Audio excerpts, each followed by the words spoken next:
오늘 보실 성경 말씀은 창세기 3장 1절로 6절의 말씀입니다. 그런데 뱀은 여호와 하나님이 지으신 들짐승 중에 가장 강교하니라. 뱀이 여자에게 물어 이르되 하나님이 참으로 너희에게 동산 모든 나무의 열매를 먹지 말라 하시더냐. 여자가 뱀에게 말하되 동산 나무의 열매를 우리가 먹을 수 있으나 동산 중앙에 있는 나무의 열매는 하나님의 말씀에 너희는 먹지도 말고 만지지도 말라 너희가 죽을까 하노라 하셨느니라. 뱀이 여자에게 이르되 너희가 결코 죽지 아니하리라. 너희가 그것을 먹는 날에는 너희 눈이 밝아져 하나님과 같이 되어 선악을 알 줄 하나님이 아심이니라. 여자가 그 나무를 본즉 먹음직도 하고 보암직도 하고 지혜롭게 할 만큼 탐스럽기도 한 나무인지라. 여자가 그 열매를 따먹고 자기와 함께 있는 남편에게도 주매 그도 먹은지라. 아멘. 새해 첫 주일을 맞아서 올 한 해 동안 또 하나님과 함께하며 하나님의 위로로 승리하기를 원해서 우리는 성경 태초의 원죄의 기사를 다시 회고하면서 하나님이 올해에 힘주시는 언약적 메시지를 얻고자 합니다. 태초에 하와로부터 시작된 이 큰 실수는 인류사에 사망과 고통이라는 그리고 너무나도 혼란스러운 이런 형벌을 가져온 것입니다. 그래서 반성하면서 하와의 그 실수를 되새기면서 그렇지 않도록 해야 되겠다는 약간의 소극적인 의지지만은 우리는 진리를 쫓아갈 때에 적극성도 필요하나 우리가 절제가 또 많이 필요합니다. 그래서 진리의 고백이 분명하라 이런 제목의 말씀을 나누고자 합니다. 첫 번째 우리가 이 큰 실수에 대한 문제점을 생각해 보면은 하나님으로부터 주신 말씀에 대해서 그 말씀을 내 입으로 다시 불어낼 때 고백을 할 때에 거기에 가감을 해서는 안 된다는 겁니다. 하와의 큰 실수는 하나님께서 주시는 말씀을 가감했다는 겁니다. 하나님께서 동산 중앙에 있는 실과를 먹으면은 반드시 죽는다. 다른 실과는 먹어도 먹도록 하셨지만 동산 중앙에 있는 실과를 먹지 말라고 먹으면 죽는다고 그렇게 하신 말씀은 하와가 생기기 전에 성경상 보면 그 남편 아담이 지음을 받고 난 뒤에 그렇게 명을 받았습니다. 그러니까 하와는 남편이 전해주는 하나님 말씀을 듣고 기억을 하고 있었을 것입니다. 그리 긴 문장도 아니고 그리 복잡한 철학적인 말도 아니고 동산 중앙에 있는 실과를 먹으면 죽는다 했다. 그렇게 되는 거죠. 근데 하나님이 들짐승 중에 가장 뱀이 간교하더라고 했는데 이 간교하다는 본래의 아름이라고 하는 뜻은 지혜롭고 판단 능력이 예민하다. 분별력이 있다 이런 뜻입니다. 근데 이런 뱀이 마귀의 도구로 범죄의 통로가 되고 난 뒤부터는 성경상 이제 표현을 하기를 이 용어 자체를 간교하다, 영악하다, 교활하다는 뜻으로 이제 그 언어 어휘의 뜻이 그 뉘앙스가 그렇게 전달되고 있습니다. 어떤 용어가 누구에게 사용되느냐에 따라서 그 본래적 사전적 의미보다 다르게 그 뉘앙스를 풍기고 있지 않습니까? 우리 사회에서도 얼마든지. 뱀이 하와를 미혹할 때에 본문 1절에 하나님이 참으로 너희에게 동산 모든 나무 열매를 먹지 말라 하시더냐. 그렇게 말했습니다. 참으로 정말로 그랬느냐. 이렇게 강조하면서 동산 모든 나무의 열매를 먹지 말라. 동산 모든 나무의 열매를 먹지 말라 하더냐. 이건 말장난이에요. 나무를 보고 열매를 이제 먹게 되는 이런 이제 하나님의 허락이 동산 모든 나무의 열매를 먹지 말라 하더냐 이런 식으로 말을 하면 말이 첫째 잘못 나간 거죠. 동산 중앙에 있는 실과하고 왼쪽 것은 먹어도 된다 하지 않았더냐 이런 정도 같으면 아니 동산 중앙 거는 먹으면 죽는다 했다 이렇게 말이 되는데 꼭 시험되는 사람은 휘 감아 들어옵니다. 동산나무 실과를 다 먹지 말라 하더냐. 그런 거는 말을 한 것도 없고 그렇게 또 말을 하면은 한 번 더 생각을 해야 되는 엉뚱한 소리가 되거든요. 이렇게 사람이 미혹을 받을 때 보면 사기꾼들이 보면 아주 그 말 자체가 영 다른 소리는 아니면서도 그런 분위기를 띄우는 말을 하면서 엉뚱한 소리를 한다는 거지요. 거기에 이제 우리가 편안함을 느낀다든지 또는 대화의 문을 연다든지 이런 식으로 되는 거거든요. 그래서 마귀가 이렇게 분위기 있는 말, 동산 중앙에 있는 실과, 이 실과에 대한 이야기는 이야기지만 전체를 먹지 말라 뭐 이런 말은 없거든요, 성경에. 그 전에 그렇게 들은 바도 없고, 이때 하와는 2절 3절에 여자가 뱀에게 말하되 동산 나무의 열매를 우리가 먹을 수 있으나 동산 중앙에 있는 나무의 열매는 하나님 말씀에 너희는 먹지도 말고 만지도 말고 너희가 좋을까 하노라 하셨느니라. 이렇게 말하고 있습니다. 오히려 뱀은 동산 모든 나무를 뭐 이렇게 말을 했지만 하와는 동산 나무라는 단수를 쓰고 있는 것도 약간 이상합니다. 어쨌든 그 말을 어떻게 누구하고 섞느냐에 따라서 말이 내 의지가 아닌 다른 말로서 변조되어 나오기 쉽다는 거죠. 여기 심리적으로 보면. 어쨌든 하와는 나무의 열매는 하나님의 말씀에 너희는 먹지도 말고 만지지도 말라. 먹지도 말고 만지지도 말라. 이런 말씀은 없었거든요. 아담이 그렇게 말할 덕도 없고, 그리고 너희가 죽을까 하노라. 죽지 않을 수도 있다는 그런 여운이 있죠. 그래서 없던 말을 지어내고 있는 말을 바꾸고 이렇게 말씀을 더하고 바꾸고 말한 게 먼저 지금부터 죄를 지은 거예요. 그걸 먹기 전에 우리가 무슨 죄를 이야기할 때에 사실적인 어떤 역사를 이룬 그런 팩트도 죄가 되지만은 어떤 일이 죄가 완성이 될 수 있도록 여건을 마련한 동기부여를 한 것도 사회법에도 그것을 타당하게 되어 있습니다. 거짓 증언이라든가 이제 교통법에도 이렇게 부딪혀서 이렇게 물적 인적 사고가 나기 전에 그렇게 사고가 될 수 있도록 유발한 동기부여를 한 사람도 죄가 됩니다. 그래서 법규에 위배를 받게 되어 있고 세상의 모든 법이 그렇습니다. 이 여인이 이렇게 말한 것 자체, 이렇게 말한 것 자체가 죄냐 아니냐를 또 따져봐야 되거든요. 이렇게 말하는 자체가 죄가 되는 거예요. 그래서 죄가 장성하여 이제 사망을 낳는다고 그랬거든요. 그러니까 이 말 자체만 가지고, 여기까지만 가지고 이제 하나님께서 이 여인에게 뭐라고 하실까를 생각해 보세요. 기분 나쁘죠? 지금 말이 잘못 나간 겁니다, 하와가. 그 동산 중앙에 있는 실과를 먹은 그것만 지금 얘기를 하는데 그게 아니에요.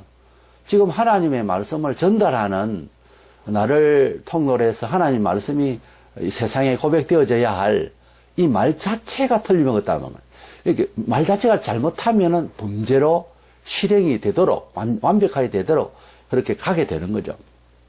그래서 이 말을 지금 변조하는 자체가 50% 죄를 지금 짓고 있는 거예요. 그 다음에 행동이 50% 해서 완벽한 죄가 되는 거예요. 아담이 하와에게 하나님의 말씀을 변조해 전해주지는 않았을 것입니다. 그리고 먹으면 반드시 죽는다 그랬겠지. 죽을까 하노라 이런 식으로 말할 수도 없는 거예요. 처음 들은 말이고 또 사람이라 해봤자 아내뿐이고 이런데 그 말 뭐 바꾸고 사회적 어떤 눈치가 있어서 어떤 다른 말 그럴 정서도 아니고 처음 만들어진 사람이고 맑은 마음이고 그러니까 바로 이야기해 줬을 것을 우리는 충분히 추상할 수가 있습니다. 그런데 이 여인이 죽을까 하노라 이런 식으로 뱀에게 말을 하는 것은 하나님의 말씀의 권위를 무시하는 거예요. 동시에 남편도 무시한 거죠.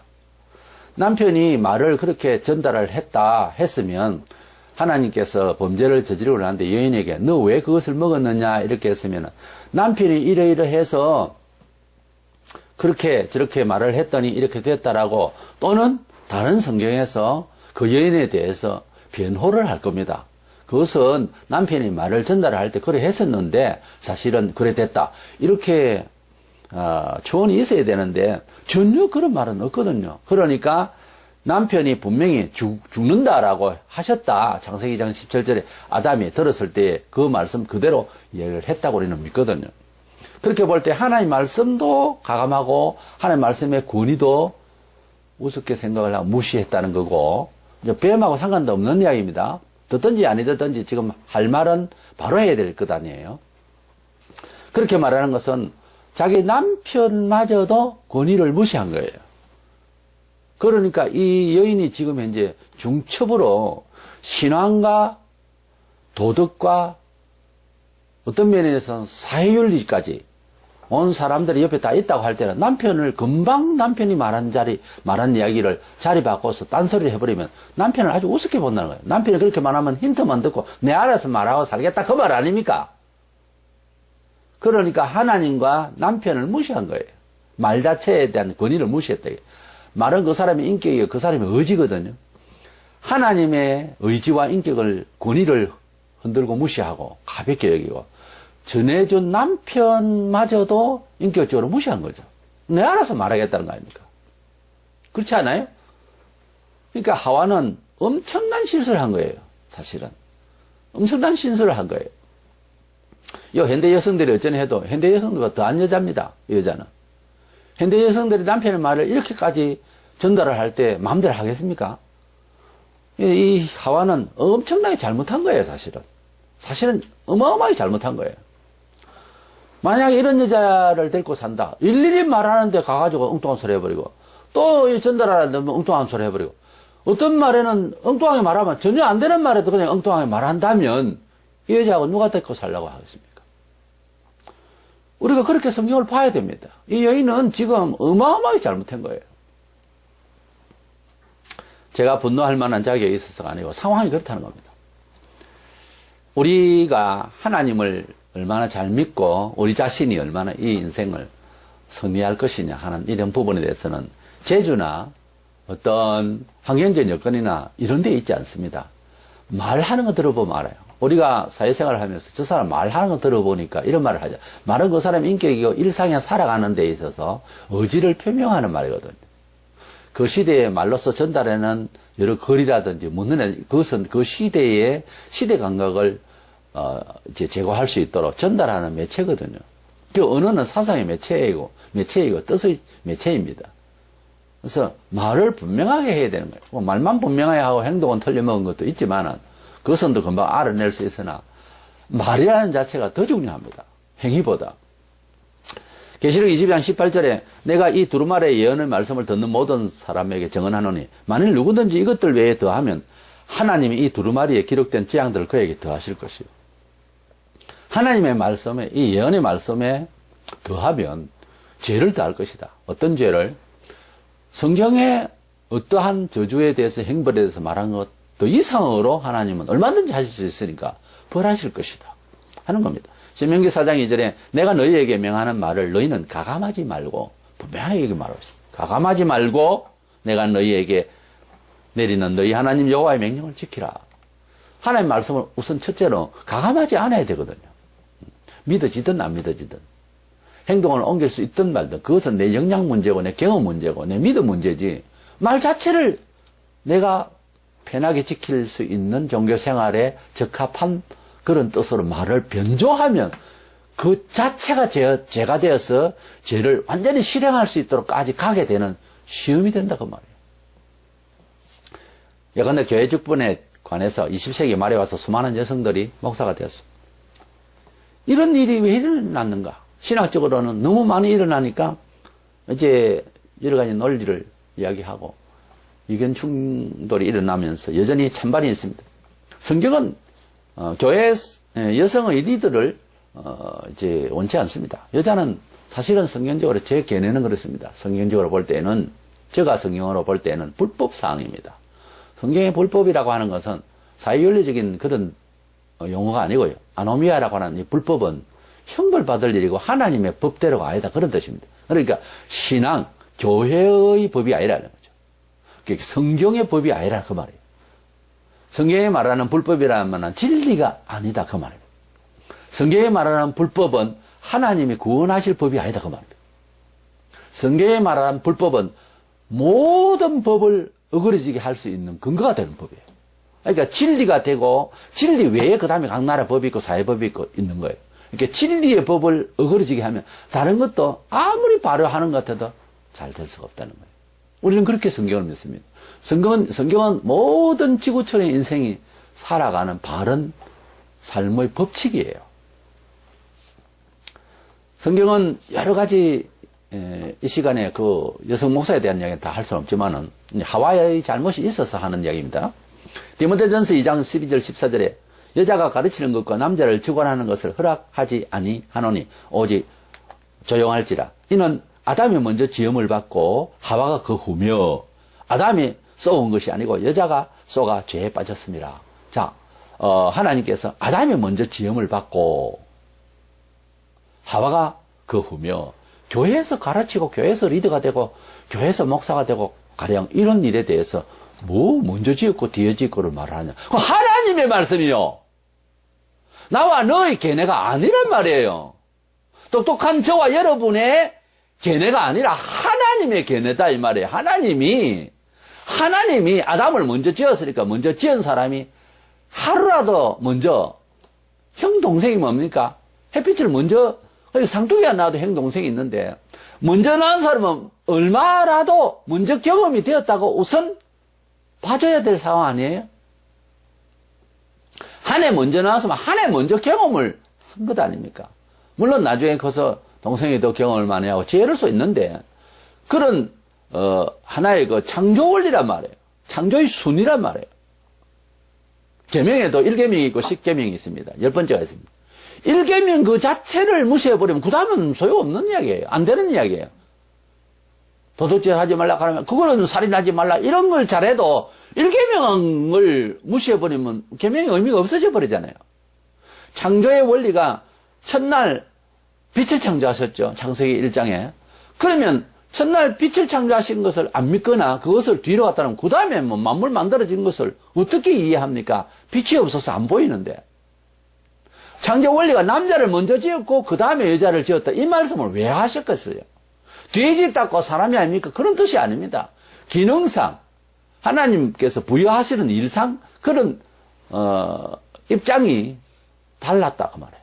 그럼 남자를 먼저 지었으니까 주동을 남자를 그리고 가르침을 남자를 하도록 하신 거예요. 그것은 하나님의 창조 원리고 하나님께서 명하신 바지 우리가 뭐 생각해 보니까 우리가 생각하는 게 언제는 뭐 지금의 생각이었습니까? 지금으로부터 50년 전, 100년 전만 해도 지금 우리가 생각하는 여성의 생각을 했습니까? 안 통하던 시대가 있었지 않습니까? 말도 안 되죠. 100년 전만 해도 여자들 공부하는 것마저도 이상하게 생각하던 시절이 있었는데요. 지금 우리가 생각하는 것이 그때 생각이었냐고요. 아니지 않습니까? 헛똑똑이었어요. 지금 우리가 현대 감각의 21세기에 전 지구촌의 학박사들이 생각하는 경제학, 윤리학, 도덕, 철학, 행불행, 인생학 그것이 지금 옳다라고 그렇게 서로 공유하고 희희낙낙하지 세월 지나면 또 비판받습니다. 그러니까 우리가 가지고 있는 가치관을 가지고서 그 시대에 사는 것이지요. 그것이 철학의 한계예요. 과학의 한계고요. 근데 우리의 생각에는 이거 말이 안 되지 않느냐.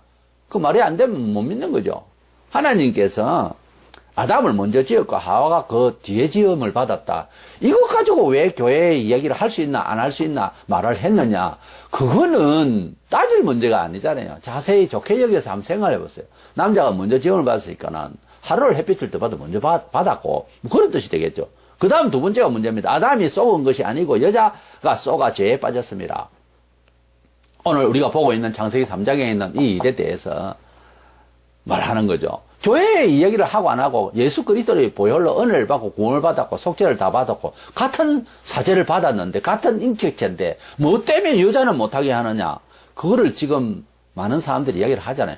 아담이 쏘은 것이 아니고 여자가 쏘가 아담도 결국은 여자가 주는 실과를 먹고 같이 범죄를 저질렀습니다만은 성경은 말해 아담이 쏘은 것이 아니고 먼저 쏘았을 때를 이야기하죠. 여자가 쏘아서 죄에 빠졌다. 그것도 여자가 쏘아서 죄에 빠졌다. 남자 이야기는 죄에 빠졌다. 이 말을 또 하지도 않아요. 그러니까 여자가 죄를 먼저 짓고 이 인류 사이에 고통과 번뇌를 먼저 가져온 주장 본인이 되었다. 그 말 아닙니까? 그러나 예수 그리스도 안에서 구원은 받지만은 우리가 넘쳐나가 버리면 안 됩니다. 생각이. 구원을 받았다고 해서 이 죄인이라고 할 거 뭐 있느냐? 여자가 뭐 못할 일이 뭐 있느냐? 이렇게까지 나가서는 안 된다고 말이에요. 그건 우리가 그렇게 하고 싶은 생각이 현대 감각이고요. 옛날에는 그런 감각도 없었잖아요. 그래서 성경에 있는 말을 쫓아서 교회 일을 하자는 거죠. 고린도서 11장 3절에 보면 뱀이 그 관계로 하와를 미혹한 것 같이 너희 마음이 그리스도를 향하는 진실함과 깨끗함에서 떠나 부패할까 두려워하노라. 우리가 교인으로서 어렵게 살고 깨끗해라, 거룩해라. 이 말을 하기 위함에도 여자가 죄를 지은 것처럼 또 이렇게 또 여자를 또 하와에 대해서 회자시키면서 하와가 뱀의 그 관계에 빠진 것처럼 그래 되지 마라. 또 여자 보고 이야기를 하잖아요. 그러니까 죄에 대해서 그리스도인다움의 삶에 대해서까지도 항상 기억해야 될 것은 하와 그 여자가 그렇게 잘못한 것을 기억하라. 자꾸 이렇게 하고 있잖아요. 우리는 그렇게 말하고 싶지 않습니다. 남자라도. 특히 여성들은 화날 일이지. 그런데 성경에 그렇게 말하고 있는 걸 들이댈 겁니까? 레위기 12장 1절에서 5절에 보면은 여인이 남자를 낳으면은 7일간 부정하고 33일을 지내야 사내리 깨끗하고 여자를 낳으면은 2주간 부정하고 또한 66일을 지내야 사내리 깨끗하다 그랬습니다. 왜 사람을 똑같이 낳았는데 아이를 낳을 때야 여자아이는 왜 남자아이보다 2배나 이렇게 고통스럽고 사ner까지 이건 과학적인 문제인데 사ner까지 그렇게 2배나 돼야 깨끗하게 되는가 하는 것에 대해서 하나님 앞에서 무슨 의문을 어떻게 이야기할까요? 그렇다는 겁니다. 그런데 의미가 뭐냐 하는 거죠. 왜 그럴까요? 다른 뜻을 어떻게 설명할까요? 제가 의사가 아니라 잘 모르겠습니다만 그러나 이것은 여성이 그러니까 창세기 3장의 하와의 일부터 시작해서 여성이 자꾸만 되뇌이는 거예요. 하나님께서 여자는 좌우한 남자보다 더 큰 죄인처럼 자꾸 그렇게 취급하는 듯한 내용들이 흐르고 있는 거예요. 예수 그리스도 안에서 혹은 구약시대도 마찬가지 하나님의 자녀가 된다는 자체 사죄를 받는 것 자체가 잘못이 아니에요. 그것에 대해서는 남녀가 없어요. 그런데 하나님의 거룩한 교회를 리더한다는 입장과 하나님의 말씀을 자기가 밖에 나가서 어떤 면에서는 전도예요. 어떤 면에서는 증거고 고백이에요. 말을 하라고 했더니 엉뚱한 소리 해버렸잖아요. 하와가. 그러니까 하나님의 말씀을 맡길 수가 없다는 얘기가 태초부터 생긴 거예요. 말하자면은 경험을 한 거죠. 여자한테 맡기다가는 절단이다. 말하자면 그렇게 된 거예요. 그러니까 하나님의 말씀을 맡기는 건 안 하겠다는 거지요. 하나님께서 손해보고 싶지 않다는 거죠. 이제 여자가 이렇게 별이 났으니까 여자한테 이제는 내 말을 안 맡기겠다. 막 그런 뜻으로 쉽게 이해하면은 성경이 그냥 편안하게 풀리는 거죠. 다 같이 용서를 받아도 여자가 먼저 죄를 짓다는 이 역사적 사실이 덕이 되지 못하기 때문에 교회의 지도자로 세움을 받지 못하게 하시는 하나님 뜻이 아닌가 그렇게 생각을 합니다. 여성이라고 해서 말을 못하거나 믿음이 없다거나 이런 뜻은 아닙니다. 그런 말로서 성경에 설명을 한 적은 하나도 없어요. 죄를 먼저 지었다는 그거 하나가 혹시 하나님의 집이라고 하는 집의 지도자로서 여자가 났으면은 창세기 3장을 여자가 이제 설교를 한다 할 수 있잖아요. 여자 목사가. 그랬을 때에 듣는 사람이 처음 와서 볼 때 그래 죄를 지은 여자가 무슨 이야기를 하나 이렇게 구설수가 될 수도 있거든요. 지금 죄인이라는 거 아닙니다. 여자가 죄를 지었다. 지금 현재 그 목사가 그 말이 아닙니다. 그냥 바라보는 정서상 거룩한 교회의 어떤 권위가 같이 아담도 죄인이지만은 좀은 두 번째였잖아요. 동기유발을 먼저 여자가 했잖아요. 근데 그걸 그래 해놓고 또 여자가 나타나서 어쩌고 저쩌고 이렇게 할 때에 그 내용은 맞지만은 여성이라 하는 입장 자체가 성경상 비추어 볼 때 처음 교회에 나와도 구설수가 될 수 있는 가능성이 있어요. 누가 시비를 한 건 아니지만은 그런 성향까지도 다 제거하기 위해서 하나님께서 당신의 집에서 일어나는 일에 대해서 여자에게 꼭 맡기고 싶지 않다는 거죠. 우리 사람이 살아가는데도 인지상정이에요. 어떤 일이 사건이 있었을 때 그 사람이 충분히 반성을 하고 다 이제 무죄 선고받고 옥에서 나왔고 다 했는데 어떤 일을 맡길 때에 이제 큰 그룹에서 그 사람 맡기겠어요? 전적이 있어서 안 맡깁니다. 우리 사람도 그렇거든요. 인지상정이에요. 그러니까 하나님께서도 교회의 일에 대해서 잘나건 못나건 일단 남자 쪽을 선택한 거예요. 그렇게 봐야지. 뭐 그렇게 어렵습니까? 여자 목사가 왜 못하느냐? 할 수 있는 기능적인 이야기 얼마든지 할 수. 교회의 일은 아무나 능력만 있으면 하는 것이 아닙니다. 구약시대 때 이스라엘도 타락했을 때에 지 하고 싶은 사람 다 불러가지고서 제사장 세웠어요. 자기가 마음대로 할 수 있고 또는 재주가 있다고 해서 교회 일을 맡기는 건 아닙니다.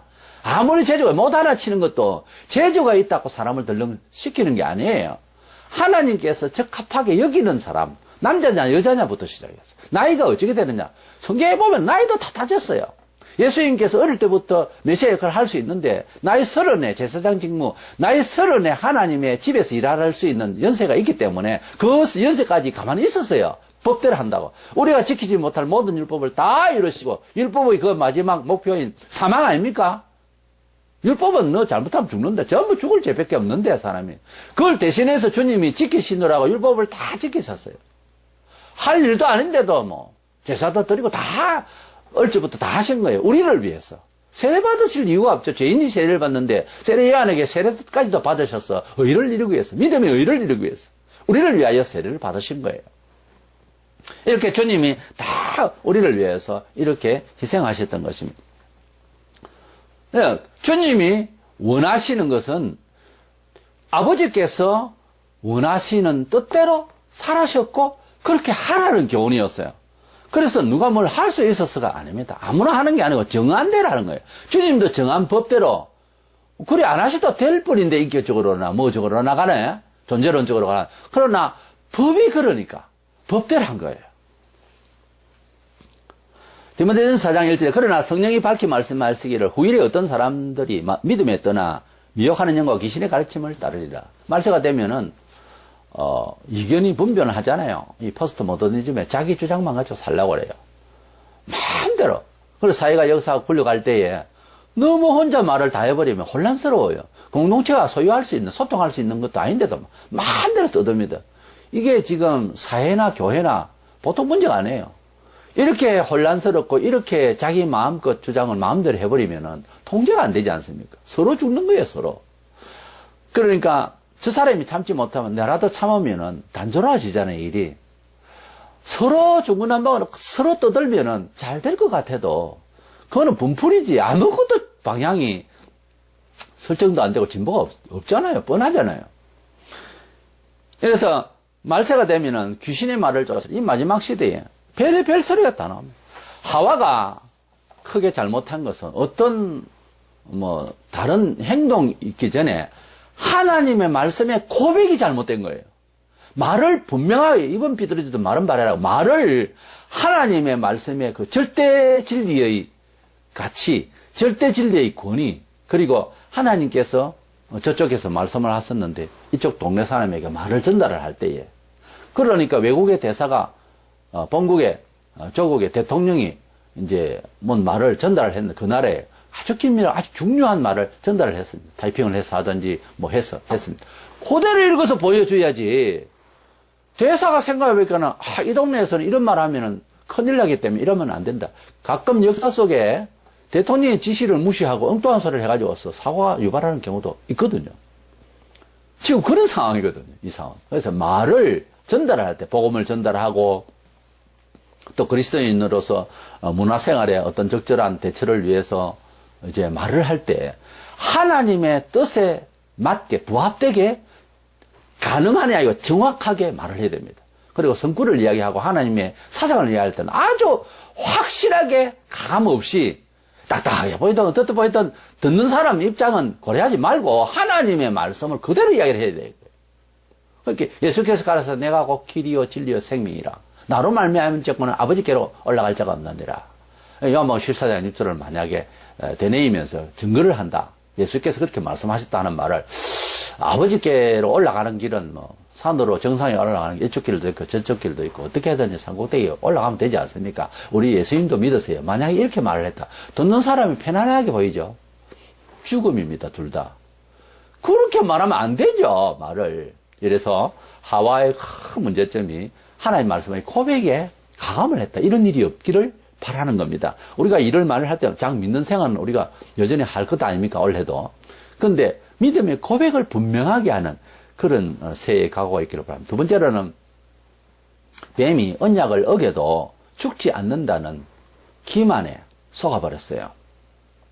세상이 다 속이고 사니까 뭐 나도 괜찮겠지. 이 마음이 언제부터 들어왔는지 몰라. 세상이 다 비도덕적인 생활이니까 그런 생활이 겁이 없습니다. 세상이 다 그러니까 괜찮다는 생각, 이런 안도감이 언제부터 생겼겠어요. 개인적으로들 첫 경험이라는 게 있을 것 아닙니까? 사기를 치고 거짓말하고 괜찮네, 안 죽네, 그냥 지나가네, 남을 쏘기도 괜찮구나, 나에게 이득이네.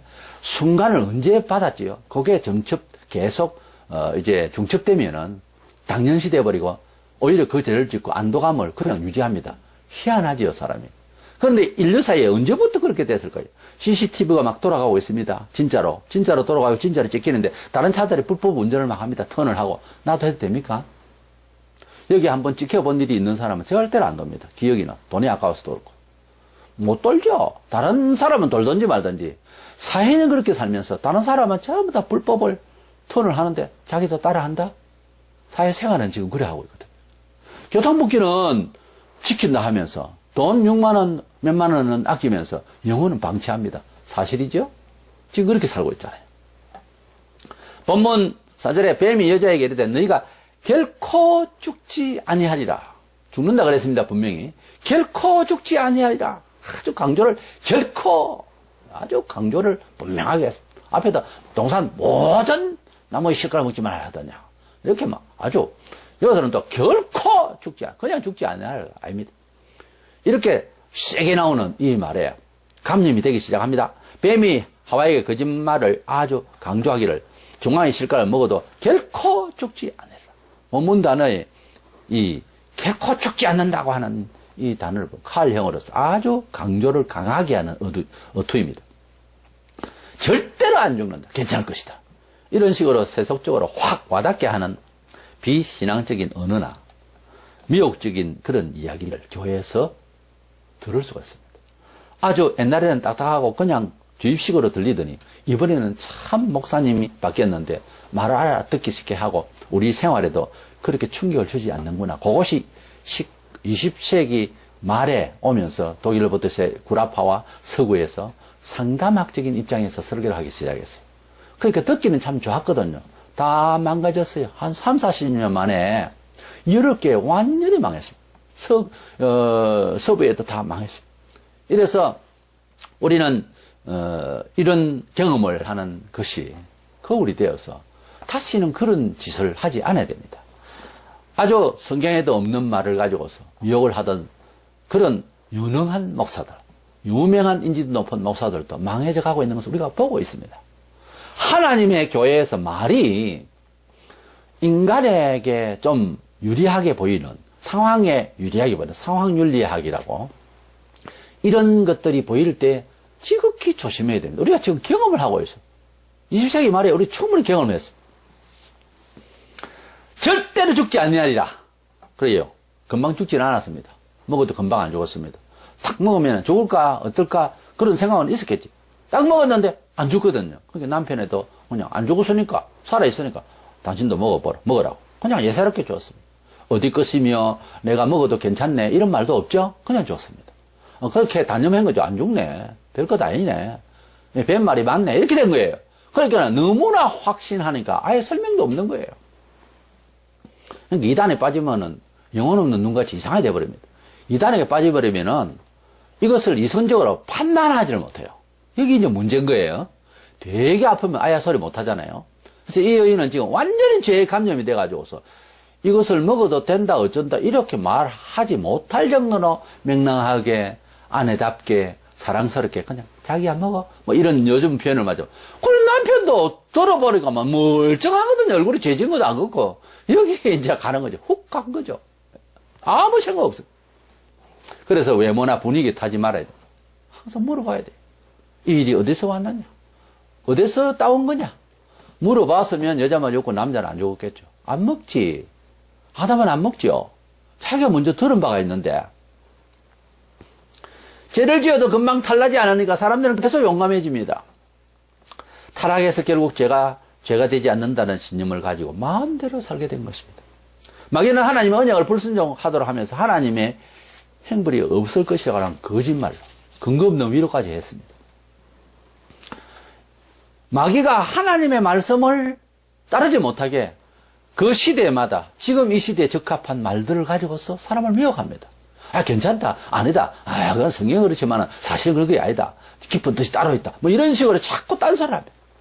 요한복음 8장 44절에 마귀는 그는 처음부터 살인한 자여 진리가 그 속에 없으므로 진리에 서지 못하고 거짓말을 말할 때마다 제 것으로 말하라. 이는 그가 거짓말쟁이요 거짓의 아비가 되었습니다.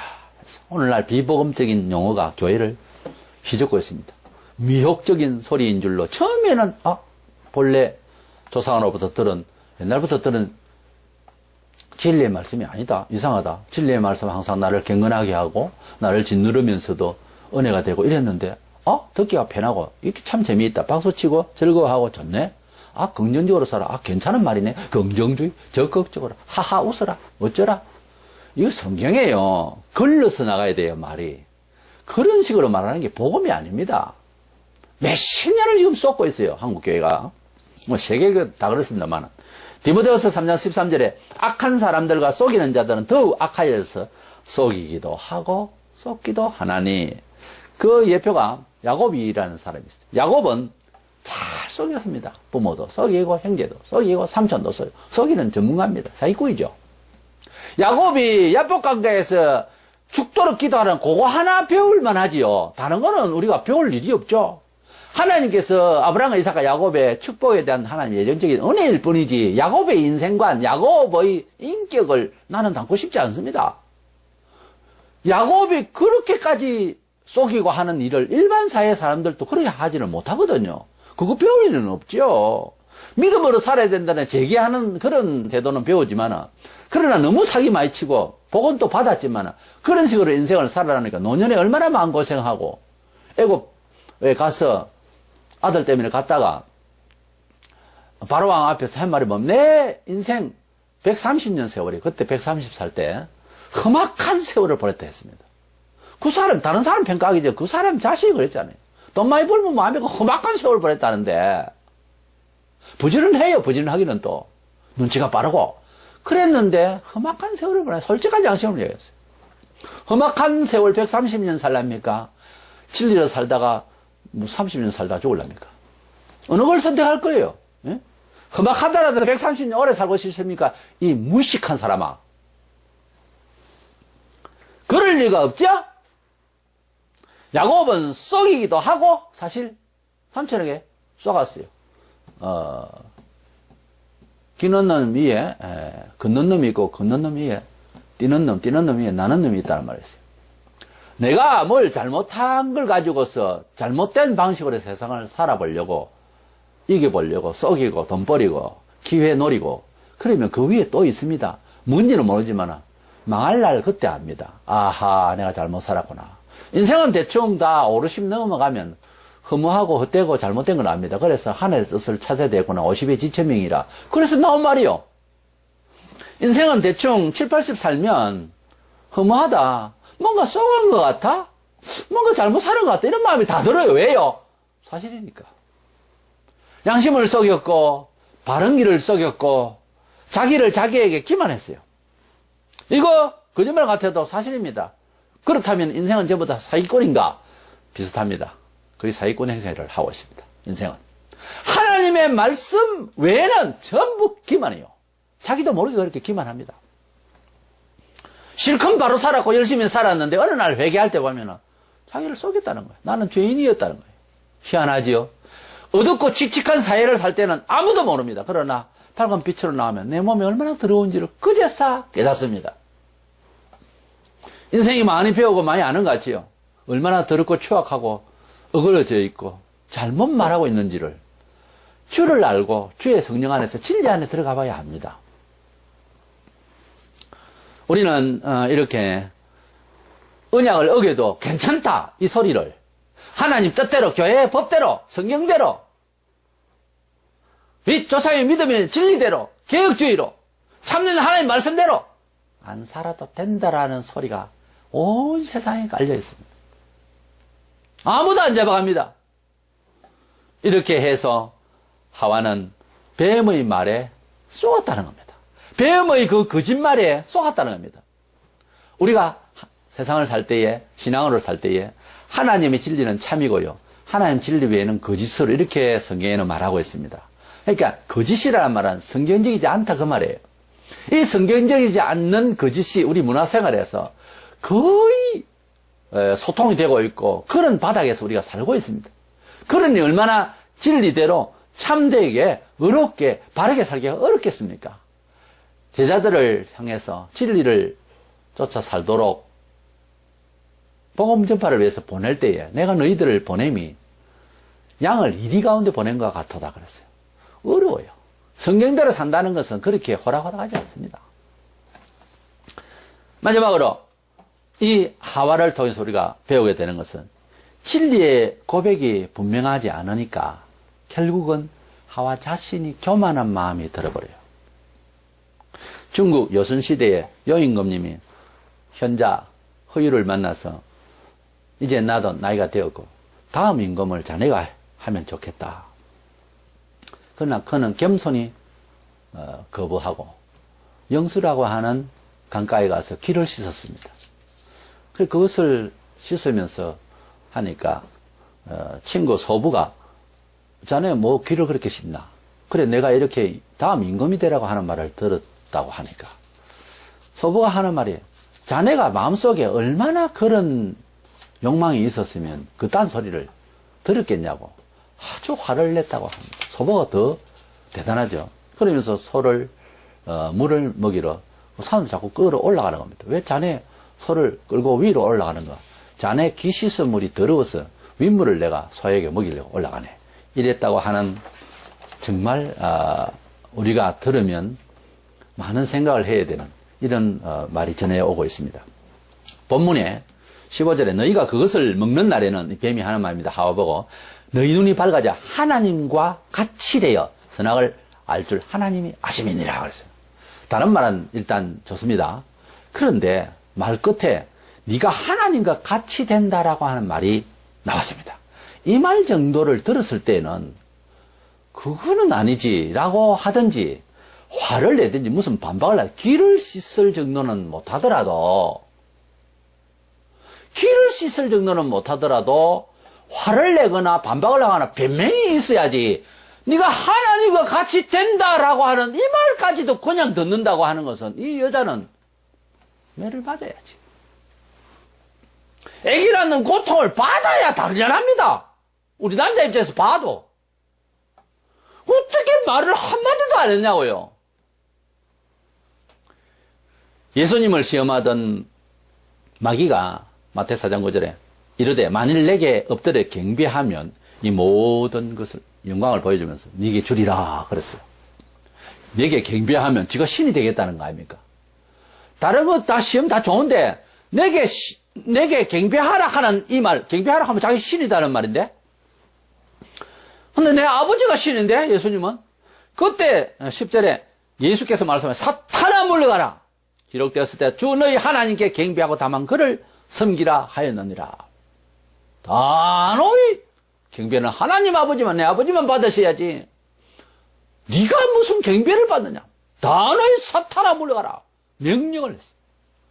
성도가 진리를 도전받는 일, 휘감는 말, 애매하게 하는 말에는 대환이 여전히 어정쩡하게 대처하면 안 됩니다. 아닙니다. 그것은 겸손한 태도는 취하지만 말은 분명해야 됩니다. 그건 아닙니다. 에이 목사님 그래도가 아닙니다. 또 그 집에 날락하면 따로 이야기해야 돼요. 단절을 하든지 그래야지.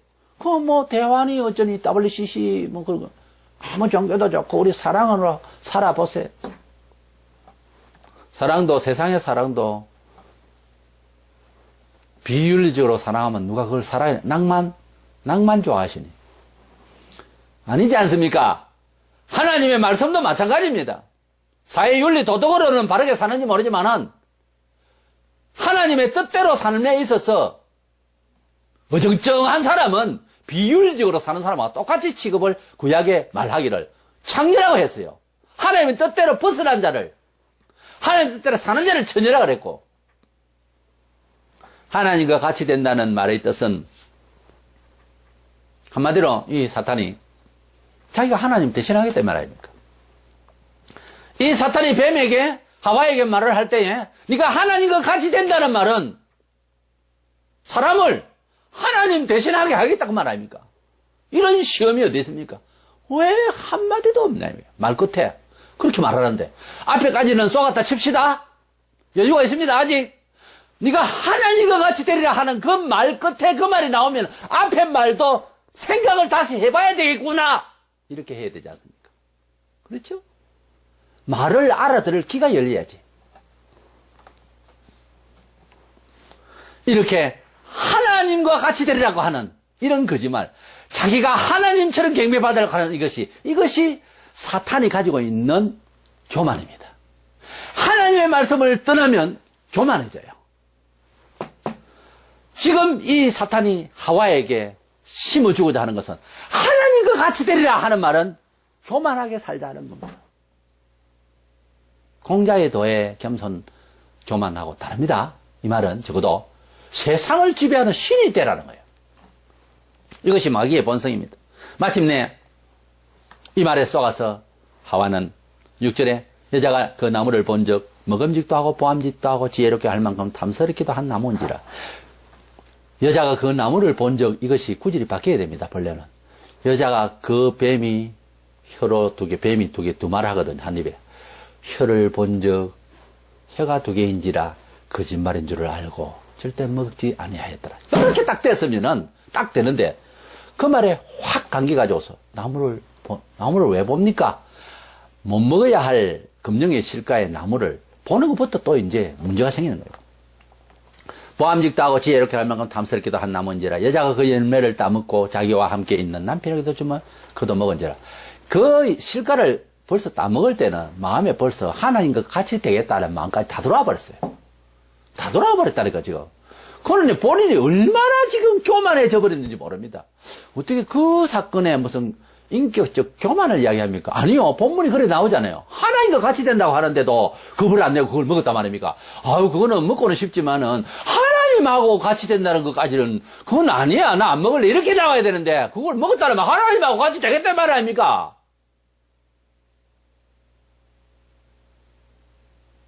어떻게 보면요, 남자보다 여자가 더 무서워. 마음 먹는 거 보면. 요즘 세상도 여자가 더 무섭지만은, 당연히 여자가 이것을 보고 먹고 싶은 생각이 충동이 막 일어납니다. 왜 일어났을까요? 실과가 여기저기 다 있습니다. 아마 동산 중앙에 있는 실과는 보기에도 좋고 탐스럽고 이랬다고 하니까 아마 옆에 있는 실과보다 좀 색깔도 좋고 그랬는지도 모르겠어요. 그러나 하나님께서 처음에 만드신 실과들이 여기저기 주렁주렁 달려져 있을 때에 다 보면 나름대로 실과들이 사과는 사과대로, 포도는 포도대로 다 보면 빛나고 다 좋잖아요. 근데 마음을 더럽게 먹으니까 그게 그렇게 좋아 보이는 거예요. 예, 눈이 어둡다고 그래, 콩깍지 씌인다고. 잘못되면 이 눈이 삐뚤어졌지 그 실체가 대단한 건 아니거든요. 그래서 장가들기까지 총각의 눈에는 여자들이 여러 이제 봄 중에서 제일 예쁘다, 참 마음에 든다라고 해서 이제 결혼을 하는데, 결혼하고 난 뒤에 그냥 결혼식 끝나고 난 뒤에 바로 아내의 친구들이 더 이쁠 수 있어 보인다고 하는 말이 있어요. 눈에 콩깍지가 씌이기 때문에 결혼하고 그런다 하잖아요. 마찬가지. 이 여인이 동산 중앙에 있는 실과가 탐스럽고 먹은지서 그것만 아니에요. 다른 게 더 좋은 게 더 있었을 거예요. 빛이 더 아름답고 더 탐스럽고 더 먹음직스러운 것도 있었을 겁니다. 뱀이 정신을 휘감아 놓으니까 요즘 여인이 정신이 없어요. 그래서 딱 쳐다보니까 먹고 싶었어. 충동을. 그런데 죄를 지을 때 보면 꼭 혼자 안 짓고 남하고 걸고 넘어지기를 좋아합니다. 이 죄성이라는 것이. 자기 혼자만 먹을 일이지. 근데 남편도 주니까 남편도 먹어버렸어. 이 아담도 문제라요. 어디서 가져왔냐, 어느 열매냐 한번 물어나 봐야 되는데 못 물어봤다는 거. 어쨌든 이렇게 죄라고 하는 것은 내 혼자만 짓고 내 혼자만 행벌을 받는 게 아니고 역사 속에 보면 꼭 다른 사람들까지 해를 끼칩니다. 내 혼자만 이렇게 살면 되겠지 하지만 이 사회가 다른 사람에게 해를 끼친다는 것을 생각을 안 하고 저지르고 있어요. 말을 하고 함부로. 잠언 14장 34절에 공의는 나라를 영화롭게 하고 죄는 백성을 욕되게 하는데, 죄를 지으면은 나라 전체 백성들에게 해를 끼칩니다. 내 혼자만 마음대로 사는 게 아니에요. 아가는 혼자 범죄를 저질렀습니다. 괜찮겠지. 이스라엘 전체가 해를 당했어요. 우리가 일상을 살아가는데 꼭 경찰이 동원되고 법에 그냥 소장이 오고 할 정도의 어떤 죄를 안 지어도 내 하나의 은행 심사가 사회에 얼마나 파장을 일으키고 누가 어떤 죄를 지었든 간에 죄를 지으면 다른 사람들 해를 끼칩니다. 원래. 나라와 교회의 어지러움은 하나님의 언약에 대해서 즉각적인 순종이 없고 인간적으로 이해하려고 하고 말하기 때문입니다. 새해에는 믿음의 고백이 분명하기를 원합니다. 듣기에는 좋은 이상한 말들도 사회에 많이 생겼고, 교회 사회에는 이미 복음 아닌 다른 복음, 성경의 다른 복음이라고 그러죠. 다른 소식의 말들이 범람을 합니다. 그리고 마침내 사람들이 자기의 명예를 쫓아서 대단히 교만해졌습니다. 이게 사실이죠. 이렇게 하나님의 말씀이 잘못되이 고백되어지고 마귀의 말에 쏟고 또 교만해지기까지 해버리면은 이것은 중차대한 하나님의 형벌이 따릅니다. 금방 죽지를 않았지만은, 물론 아담 930살까지 살았지만은 고통과 번뇌는 세상에 원래 없어야 했었습니다. 일상의 생활을 하다가 이렇게 하나님의 말씀을 삐뚤어지게 말하고 행동하면 지금은 괜찮은지 몰라도 조금 세월이 가면 그 집안에도 어려움이 옵니다. 반드시 하나님 가만히 안 놔둡니다. 하나님 앞에 진리대로 산 자가 지금은 어렵지만 나중에 잘 되게도 하십니다. 이 원리는 절대로 변조 안 됩니다. 하나님이 세상의 주인이에요. 하나님이 인생의 주인이라니까요. 선악간에 분별하시는 분이 하나님이세요. 공자면 이제 소크라테스 같은 사람이 아닙니다. 그 철학이 아니에요. 지금의 과학자들의 이야기가 아니에요. 심판은 하나님이십니다. 하나님의 진리대로 우리가 고백하고, 그리함으로 이 시대를 또 올 한 해를 승리할 수 있는 저와 여러분 되시기를 축원합니다.